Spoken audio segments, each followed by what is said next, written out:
When first getting started in Google Drive, I often get asked the question about how best to organize your drive so things are easy to find.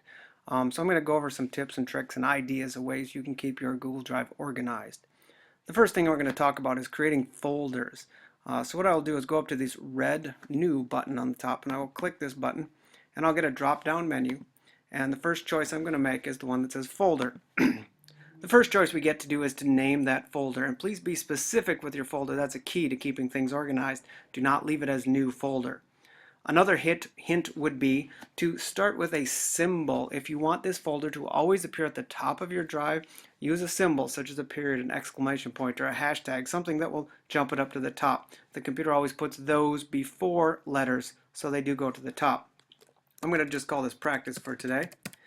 I'm also going to put a date on it. Dates can also help you just organize, whether it's a whole school year or for this, because it's just for this one event, I'm going to just put a date on it right there so that I know exactly when it was made. And so in the future, I can easily go back and check through it and I know when things are there. So we will create this, and it should show up right there towards the top with the period at the front. I have another one with a period just above it, but I have this folder here. Another thing we can do to help it stand out and make it easier to find later would be to change the color of this folder. So what I'm going to do here is I'm going to control click on my computer and go down to just right here where it says change color. I'm going to change this one to red to make it stand out nice and easy there, so it'll be easy to find at a later date.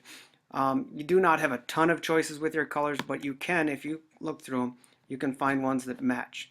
You can also nest folders, and inside there you can use different shades of those colors to try to keep things organized, but a lot of things will work.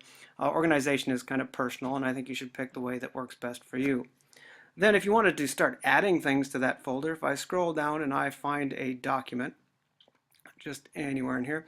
And if I click this document just one time, again, I can control click on it, and I get the move to. The other way to do that would be over to go to these three dots on the side, and I also get the move to choice. I'm going to choose move to right here, and it brings up my whole drive. And there's practice at the top because I use that period, and I can click it and hit move, and it moves that document into that folder. So back at the top, I have my folder. If I double click it, and there is that document. Hopefully this is helpful and you can keep your Google Drive life organized. Thank you.